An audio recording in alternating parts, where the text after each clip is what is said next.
A Belluno il 5% è in attivo, tasso più basso in regione. Apriamo con questa notizia l'edizione di oggi di Edicola Belluno, edizione di lunedì 27 ottobre 2025, notizia che troviamo sul Gazzettino di Belluno. Lo studio è di AVSS, riguarda i ragazzi tra i 15 e i 29 anni che non studiano e non lavorano.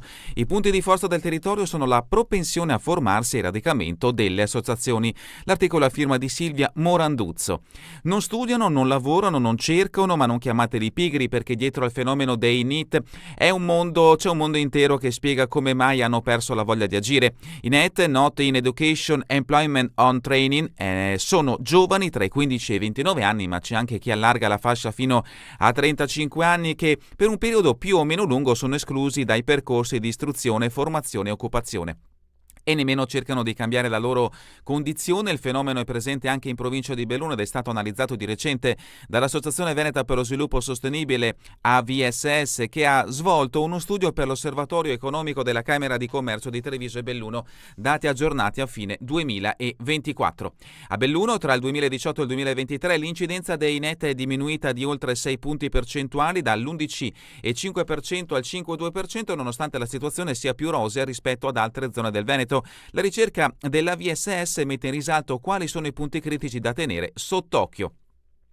Il terzo settore, un ruolo importante lo giocano organizzazioni no profit e associazioni di cui il territorio è ricchissimo. Nel Veronese infatti si registrano 99 organizzazioni no profit ogni 10.000 abitanti, uno dei valori più alti d'Italia. Le associazioni svolgono un ruolo fondamentale nel fornire servizi di orientamento, accompagnamento e supporto ai giovani in difficoltà, scrivono i ricercatori. Inoltre favoriscono all'inclusione sociale.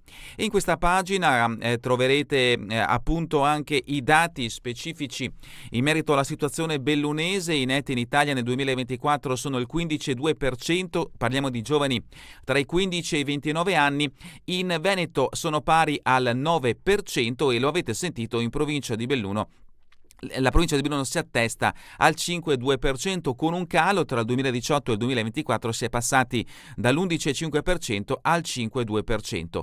65.000 giovani, il 6,7% sono maschi, l'11,4% sono femmine. E a livello regionale, appunto, la percentuale più bassa ce l'ha la provincia di Belluno, lo avete sentito, con il 5,2%, seguito da Padova, Venezia, Verona, Treviso, Vicenza, Rovigo. Rovigo ha il tasso più alto, parliamo del 17,5%. Ma sempre in questo approfondimento troverete anche la situazione dei laureati o titolari di titoli terziari. A Belluno è al 31,7%, percorsi di formazione continua al 10,3%. A Belluno ci sono 99 organizzazioni no profit ogni 10.000 abitanti, 13.473 sedi di impresa, di cui il 33,8% artigiane, il 7,8% giovanili, il 21% femminili, l'8,4% straniere. Interruzioni di frequenza della scuola: ai licei è allo 0,81%, agli istituti tecnici lo 0,95%, agli istituti professionali il 2,7%. Interruzioni di frequenza della scuola: giovani tra i 18 e i 34 anni, si sente fragile il 58,1%, si sente solo il 56,5%, soffre stati di ansia o depressione 51,8%, attacchi di panico 32,7%, disturbi del comportamento alimentare 18,3%. L'approfondimento vi aspetta a pagina 3 del Gazzettino di Belluno, ma troverete anche un'intervista al sociologo Diego Cason. Non si prende coscienza dei propri limiti, fare attenzione ai segnali, il volontariato può aiutare ma bisogna mettersi in gioco, è eccessiva l'offerta formativa. Questa una delle dichiarazioni del sociologo Diego Cason, che troverete in questa intervista sempre a firma di Silvia Moranduzzo a pagina 3 del Gazzettino di Belluno. Ma diamo uno sguardo ai titoli presenti sulla prima pagina di questa edizione del quotidiano bellunese. In forte calo il tasso di inattivi, la notizia che abbiamo letto poc'anzi è stata messa appunto in primo piano sulla prima pagina. Come un'altra notizia di carattere sportivo: Cavarzano leader in campionato come in Coppa dopo l'esploit 7-0 di mercoledì e ieri 2-0 alla Leo e vetta solitaria. L'articolo di Dauru vi aspetta a pagina 13. Sempre in merito al calcio, oggi Dolomiti Triestina a Fontana Fredda, i veronesi sfidano il Guru a Tiglio Tesser. L'appuntamento è alle 20:30. Di certo domani avremo il risultato, o sicuramente questa sera per chi vorrà visitare il sito bellonesinelmondo.info. Ancora dalla prima pagina del Gazzettino di Belluno, foto di copertina, il premio, consegnati ai riconoscimenti della famiglia Feltrina nel nome di musica e letteratura, la cerimonia di consegna dei premi della famiglia Feltrina, l'approfondimento a firma di Cenni a pagina 6.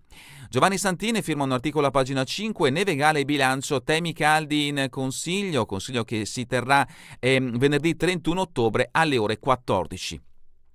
Mercoledì a Venassa l'ultimo saluto a Emilio Lena, non c'è solo la morte di Emilio ma anche la tragedia del padre che ha assistito al fatale incidente. La sindaca di Valle Marianna Offer esprime la sua vicinanza a Marino Lena, il papà di Emilio che sabato pomeriggio si è salvato per miracolo dal ribaltamento del trattorino guidato dal figlio sessantenne che invece è rimasto schiacciato sotto al mezzo agricolo. Il funerale di Emilio sarà celebrato sabato alle 14.30 nella chiesa di San Marco a Venassa, la frazione in cui il padre e figlio vivevano dal 2010 dopo aver abitato a Monte Carlo. Avevano dedicato quel pomeriggio maledetto a far legna vicino a una baita a Venassa, l'approfondimento a pagina 8. Sedico, festa dell'agricoltura, parte da qui l'appello per favorire i prodotti locali, un'annata agraria positiva specie per la produzione di latte, ma serve sempre di più la filiera corta per remunerare i produttori. Ieri a Sedico erano presenti coltivatori e allevatori da tutta la provincia con 150 mezzi per la 75esima edizione della giornata provinciale del ringraziamento agricolo. L'approfondimento di Fontanive a pagina 2. Ancora calcio, dalla prima pagina del Gazzettino di Belluno, 3 richiami alla domenica storica della Serie A. A Boscherai manca solo la vittoria, Feltre battuto, l'approfondimento di Mammani a pagina 21, notizia che interessa il mondo del rugby. Per la corsa del Longo e dei Silvestro, i più veloci del Gozer Trail, l'articolo di Cavalletta a pagina 23. A pagina 15 invece ancora calcio, 11ª vittoria in 11 gare, Fioribarp numeri da paura. 7° successo consecutivo in campionato per la squadra di Mas allenata da Sandro Tormen, oltre a 4 su 4 nella Coppa Veneto. Passiamo adesso alla prima pagina del Corriere delle Alpi, in questo caso la notizia in primo piano ci porta a Cortina d'Ampezzo verso i giochi, dopo il team italiano ora i test e le gare internazionali. Omologazione finale a dicembre, prove di slittino in pista 24 nazioni. Da oggi 136 atleti da tutto il mondo assaggiano lo Sliding Center di Cortina. Luce verde per tutti gli atleti internazionali dello slittino, da oggi e per tutta la settimana. 136 atleti provenienti da 24 diverse nazioni scenderanno lungo il tracciato dello Sliding Center di Cortina, la pista da bob, l'approfondimento di Micheli a pagina 16. E a proposito di Olimpiadi, il Corriere delle Alpi ci ricorda che mancano 102 giorni a Milano Cortina 2026. La crisi di settore nel bellunese, ditte artigiane dal 2019 ad oggi hanno chiuso 1.200 imprese. Dal 2019 ad oggi nel bellunese ditte artigiane giù del 9,2%, serve una nuova visione. L'approfondimento di Dalmassa, pagina 14. Richiamo anche per quanto riguarda una tragedia avvenuta nella nostra regione, siamo a Pederoba, provincia di Treviso. Prima di morire Chiara aveva il mal di gola, giallo sui farmaci. Chiara Zardo, figlia di un ex carabiniere di Feltre, aveva preso farmaci prima di morire. L'approfondimento di Favero a pagina 20.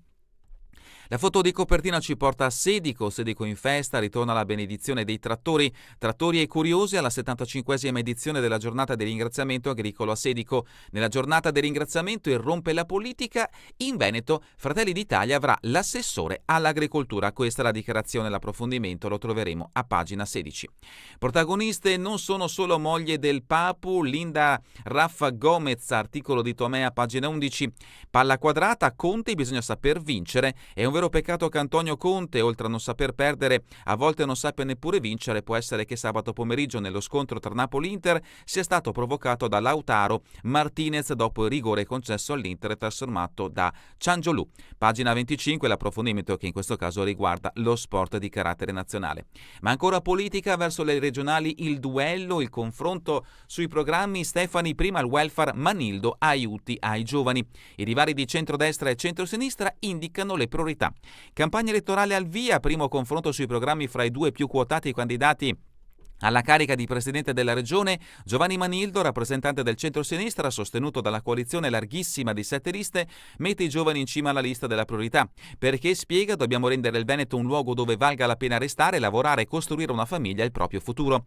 Alberto Stefani, sostenuto dal centrodestra unito, punta soprattutto sul sociale. Lo dimostra anche la sua intenzione di istituire un assessorato ad hoc, lavoro per un welfare sempre più prossimo, incentivi ai caregiver e lotta alla denatalità. Gli approfondimenti vi aspettano a firma di Berlinghieri da pagina 2 a pagina 3.